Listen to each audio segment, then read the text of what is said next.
edition. Guess who's here for OGs of wrestling? Ain't no competition, we report, you gon' listen. Never no mercy, we bring the ring to the streets. If you don't know, you better find out off the ropes. Here to prove a point, #1 in the league. Bet you don't wanna tussle with us, know where to hide or run. Step in the ring, you're done, you're never stepping out again. So you're back on the wolf pack. Off the roof, representing that 617 area. So you're back on the wolf pack. No other podcast out here more scarier. So you're back on the wolf pack. Wrestling entertainment news reported by the Bears. So turn your back on the wolf pack. You might wind up in a body bag. Took your chances, now it's time to show you what's on. In the ring, off the ropes, best believe that we strong. Day in, day out, off the ropes for life. Shiznit, E-Wiz, Fats crew on the mic. Town be the city where we make our own rules. Stomping, no, you can't fit our shoes. Off the ropes, a crowd pleaser, conquering like Caesar. Lean on us like Pisa when you need your wrestling re-up. So you're back on the wolf pack. Off the roof, representing that 617 area. So you're back on the wolf pack. No other podcast out here more scarier. So you're back on the wolf pack. Wrestling entertainment news reported by the Bears. So you're back on the wolf pack. You might wind up in a body bag.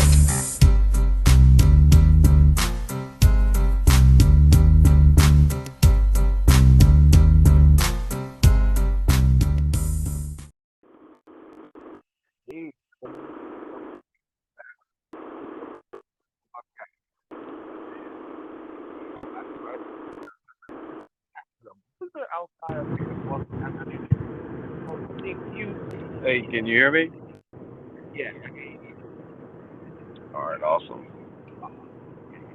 so yeah, we have I was introduced myself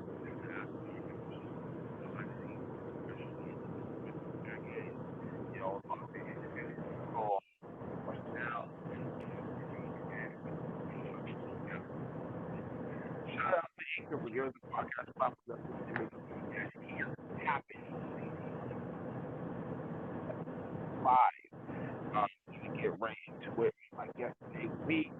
I did a little research on him, and he is known as the he is known as the Archangel. He's a former Eastern Tennessee World Heavyweight Champion, Super Junior Heavyweight Champion, and a ex-champion himself. My man, Draco. Thank you so much for having me on, man. It's truly a pleasure. Absolutely, man. We always try to open the platform. We always try to open the door for independent people to come on the show and really just give us who they are. And for us, being as wrestling marks ourselves, trying to get our content going and growing to be a huge successful business. So it's a win-win for the both of us here. How you doing today, man? I'm good. I'm actually on the road getting ready to go to School of Morton right now. Had a 3-day weekend. Was at Titan Wrestling. Then I was at American Lucha last night. And now back on the road to go to School. Now, with your schedule, is it possible, like, for you to try to find like any downtime for yourself during these shows, like you be able to like have enough time to like go to the gym, or be able to do anything else, or is it just strictly just your priority is to go to these shows, make up what you gotta make up, and go to the next one?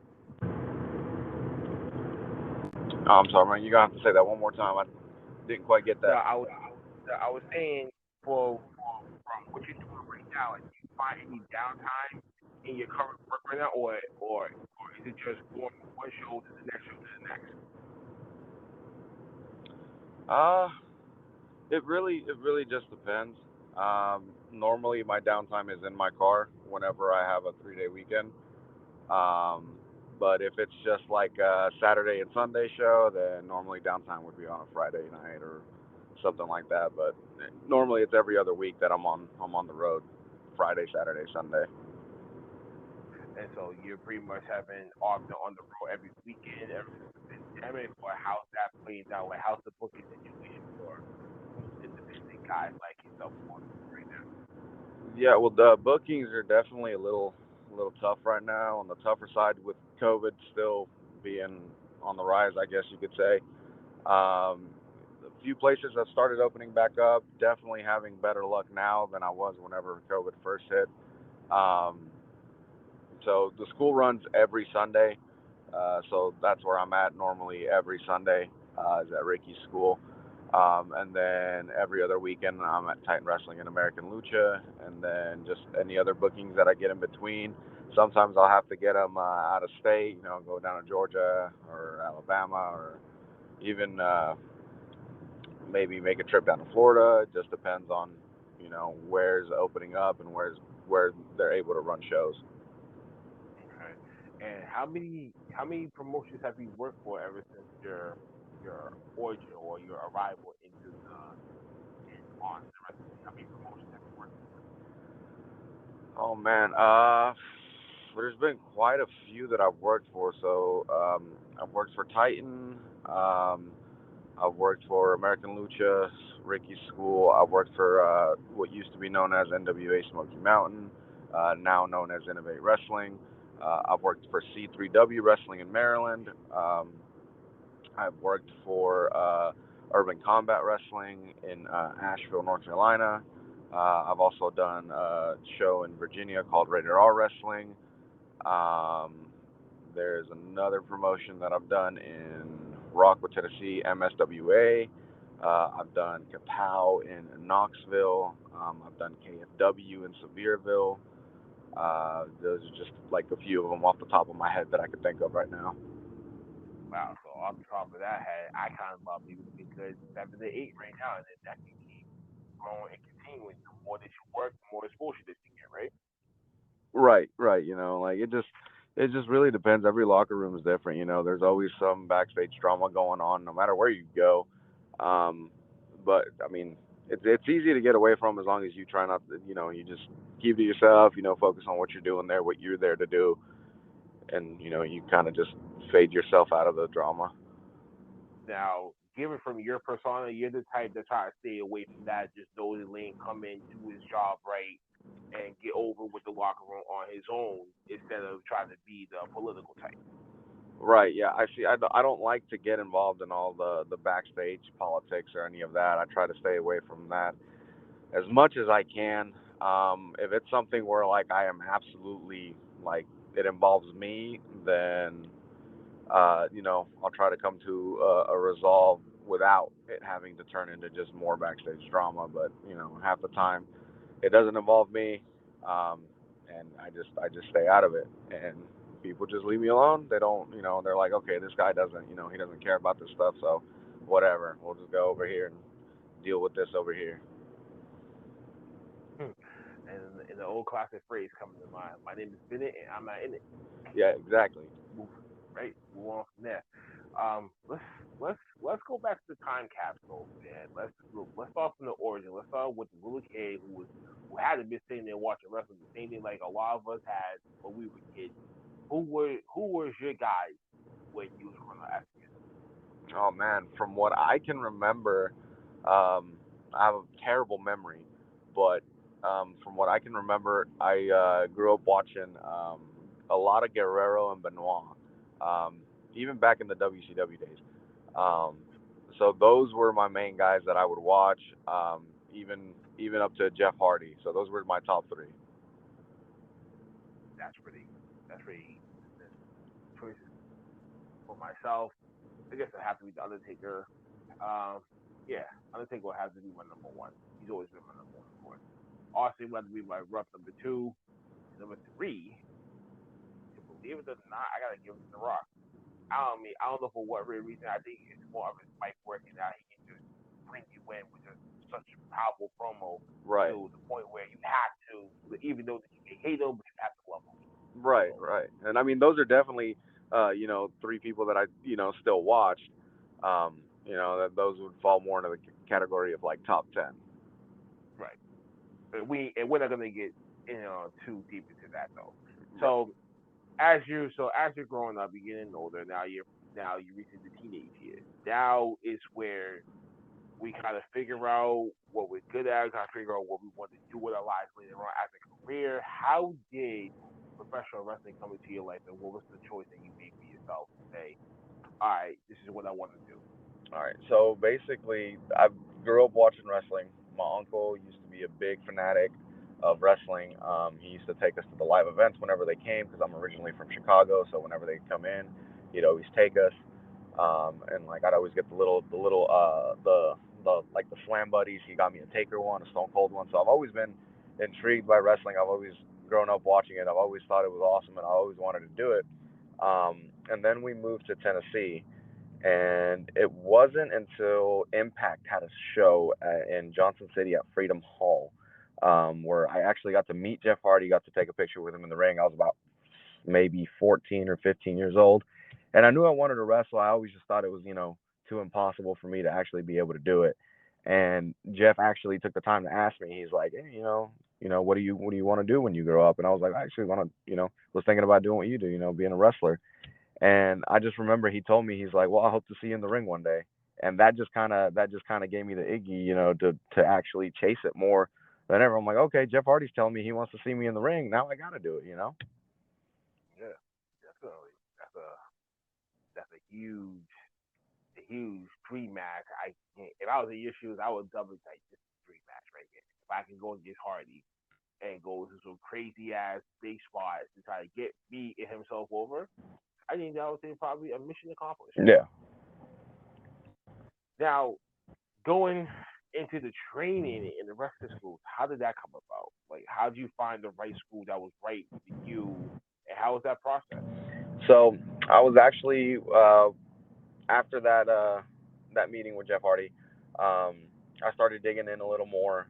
Started looking into a bunch of different wrestling schools, and I was actually gonna fly out to LA and go live with some family down there for a little bit and train down there and find a school down there because I think uh, there was a school down there that was ran by Rikishi, if I'm not mistaken, um, and I was gonna go train down there.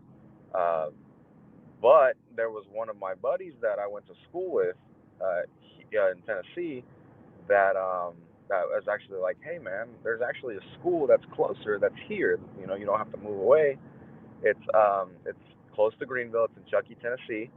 And I'm like, well, where's that at? And then he's like, I just started training not that long ago. He's like, I can take you with me, introduce you to the people that run it. Ricky Morton's the head trainer. And I was like, oh, okay, cool, awesome, all right, cool. So let's go. So we ended up going, and that's how I found out about the school of Morton. They were pretty new still, so they weren't on the map quite yet. So it was me and another guy named Barrett Stout. He doesn't wrestle anymore. He had an injury that caused him to have to not work anymore. Um, but he was the guy that showed me the School of Morton, and I've been there since day one. Like they were open for about a year or so in, I believe, and they had Chase Owens down there with Ricky Morton, and they were doing the training, and there was a few students, and then a year later they got a few more. I was one of the I guess you could say one of the originals that was there, along with a few of the other students that were there. Okay. And so so pretty much by this, the training process is usually what 6 months before you really go into ring to have your first match, right? Right. So yeah, I don't think I had my first match.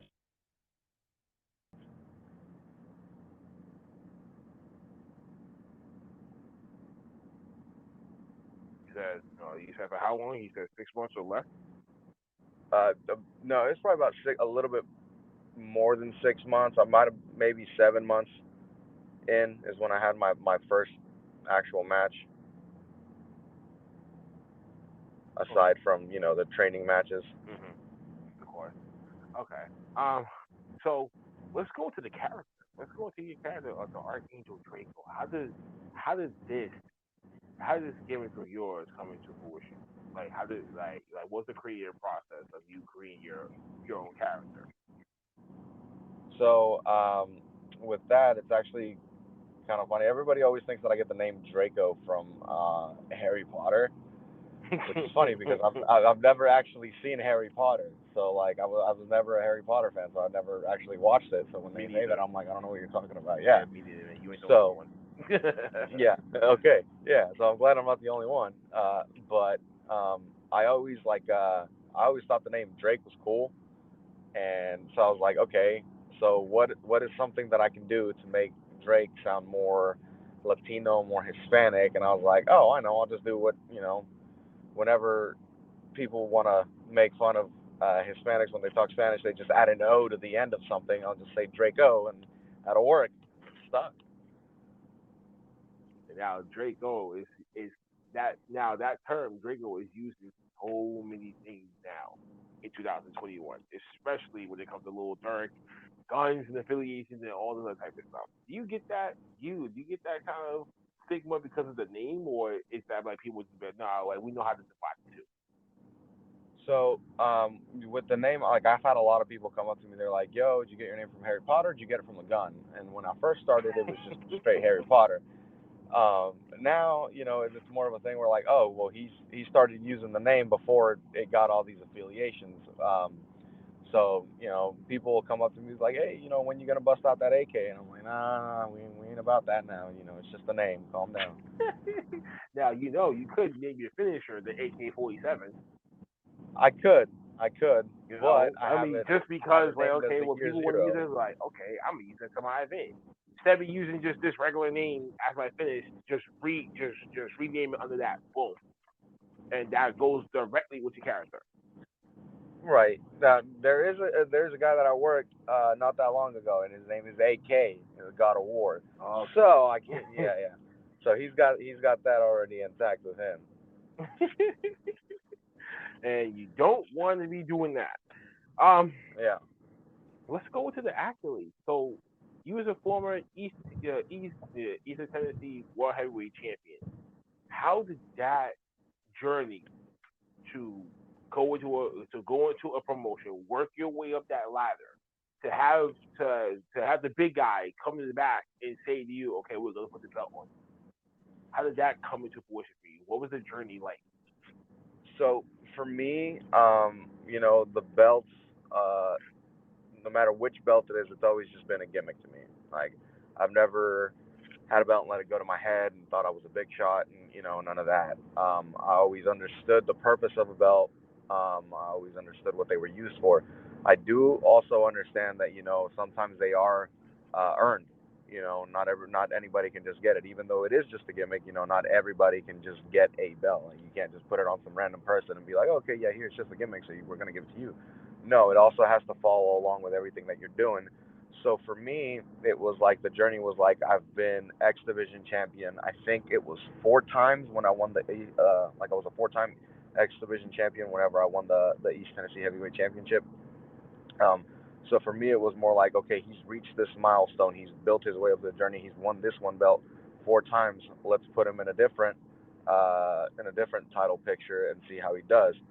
So that was the transition into that match. And I remember we were at a high school show in Greenville, if I'm not mistaken, and my one of my friends had just passed away, and they had told me that I was getting the belt that night. So to me, that was really special because I was gonna dedicate that match to him anyway, not knowing whether I was gonna win or not. And then when they told me that, it just kind of all fell together. So I felt like I he never got to make it to one of my shows because he was always working, and he always wanted to. He always talked about he was going to request a day off and come out and watch me. So like to me, that was like you didn't get to make it, but I know you were watching. Right, man. I'm sorry. I mean, I'm sorry for your loss, man. That's huge sport that no one should really have to go through, especially when you're about to win the title, and now you're hearing that you're about to win it, so you now know that this was happening meant to be, not because of what I've been doing, but what because who's watching me and who's always so primed up to see me wrestle, and that's a huge, what I'm saying, like that's a huge motivational push. Yeah, So I hope that really motivates you and really pushes you to go farther in life and don't let up. Keep your foot on the gas pedal. Don't even let the brakes up. yeah, absolutely. Indeed. So you said that you was a 4-time X Division champion. How many times were you the Super Junior Heavyweight champion, or like, how many other titles have you won since, or as of So currently right now? Excuse me, let me correct okay, myself. so like right now I'm at a 9-time X Division champion. Oof. Um, two-time East Tennessee heavyweight champion, uh, two-time Super Junior heavyweight champion, and then a television champion. Damn. Okay, then. So pretty much, this is basically saying that your work in the ring basically says I'm all that in the bag of chips. So where can we find your matches? So Titan Wrestling, they always put up any matches that they do. They are filmed probably a week in advance, and then they let them out the next week for their Facebook deal that they do. You can catch me on School of Morton Live every Sunday, 5:05 is the start time, and there's also the name of the show, Facebook Live, YouTube streaming on Restream. So we got that going on. I've done a few internet pay-per-views for IWTV with MSWA. Um, we did another internet pay-per-view called Overdrive for School of Morton. Catch me on there. Their links are all on their Facebook pages. I got some YouTube highlight reels on YouTube, Draco Alvarez channel. Kind of pull me up anywhere really that I've been. You heard it here, folks. You heard where you can find all his stuff at. You can find his highlight clips and some of his great work. And one last thing, before I know I had to cut the show that I know right now. Probably got a lot of other stuff to do. You're busy, and I got a Super Bowl I gotta start booking for. Plus, I gotta get ready for the other podcast at 3. So where do you feel if the opportunity strikes to you? I know people would say it's all about the money, or depending on how the book is to do what you go. If you had the opportunity to go to any one of these promotions and say, okay, this is it, I finally made it big time, which one would you go to, and why? Well, for me, I was just talking about this yesterday with Franco Varga. We were on our way to American Lucha, and I was talking to him about this. Funny, because I had Franco Vargo on my show last week. Yeah. He was telling me about that too. So it's like I told him, it has to be WWE. It doesn't matter which one I get to first. WWE definitely has to be the one that I go to. It doesn't matter how long it takes me to get there. That's where I have to get. And the reason being is, I recently my mom sent me a picture about a few weeks ago that she had found on an old phone that she had, and it was from 2013, and it was a picture of me standing in front of the Performance Center whenever we took a trip down to Orlando. I begged her to drive me down there and let me get a picture in front of the building. So seeing that kind of was just like, I have to finish the loop. I already went. I was already in front of the building. Now to complete that, I have to be in the Performance Center with WWE already. That will complete the journey for me. Godspeed to you, man. I hope that you do fulfill your dream, you fulfill your dream. As many of us would. Thank you, man. So I'm BlvckHvrt. This was the interview with the Archangel, with the Archangel Draco. This is part 1 and 2 of today's recording. Part 2 will be always the weekly recap news with the fellow boys. Except for Uncle Fat, he's gonna be at church today. Sorry, Yuki. Pretty much that's pretty much gonna be it. Oh, and one more question before we get out of here. Today's Super Bowl lineup: Chiefs versus Bucks. Who you have? I know I'm gonna get a lot of hate for this. Okay, everybody's gonna get on me and jump my ass for this, but I actually don't watch football. I don't like football. Okay. So. Well, okay. Well, if you really just had to just pick just one quick pick, real quick, who would it be? Okay, so who's playing? Chiefs versus Buccaneers. I don't know. Chiefs. Let's go with Chiefs. Okay, so he's going for Patrick Mahomes today. All right, folks. So like I said, you can find this episode up in a few hours. I've done editing and producing and working on the other podcast today. This is part 1 and 2. Thank you, Draco, for coming on the show. I much appreciate that, man. This is where I know we give the guests the platform to tell the fans where they can find the stuff at. But you already did that already, man. So just do your 1s and 2s real quick, and we done. Folks, All right. We'll be back on later. Thank you so much. Appreciate it, bro.